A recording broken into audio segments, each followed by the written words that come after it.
ناظرین، قرآن کریم جو تجوید اور مخارج کے ساتھ چل رہا ہے،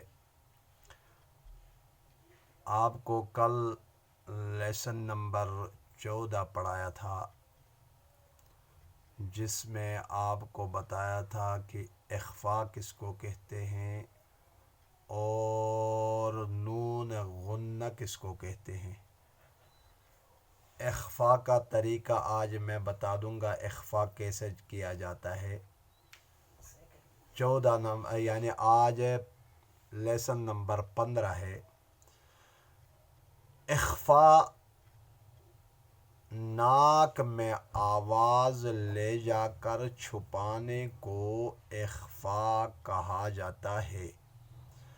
اب یہ کیسے اخفا کیا جائے گا، اس کے لیے کیا طریقہ کار ہوگا؟ جیسے کہ آپ قل اعوذ برب الفلق پڑھیں، قل اعوذ برب الفلق من شر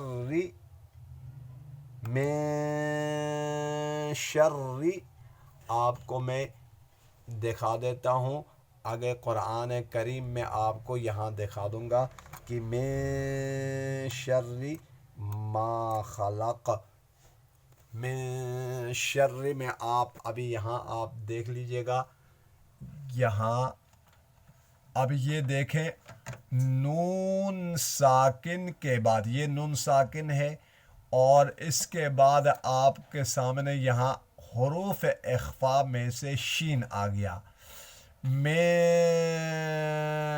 شر، توجہ سے نون، یہ نون ساکن ہے۔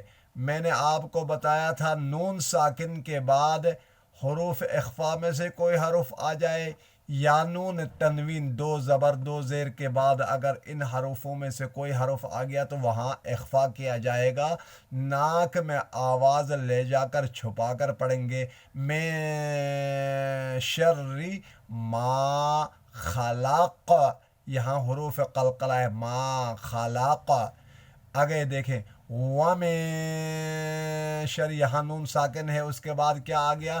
شین آ گیا، وَمِن شر، یہاں بھی اخفا ہوگا، وَمِن شر، من شر نہیں پڑھیں گے، میں، کیونکہ آواز کو لے جا کر چھپانی ہے، میں من کی جگہ پہ میں شر، وَمِن شر، یہ ہے آپ کو اخفا کا طریقہ میں نے بتایا، اس پر پریکٹیکل کر لیجیے گا اور ہمارے چینل کو سبسکرائب بھی کر لیجیے گا اور آگے شیئر بھی کر لیجیے گا۔ شکریہ، السلام علیکم ورحمۃ اللہ وبرکاتہ۔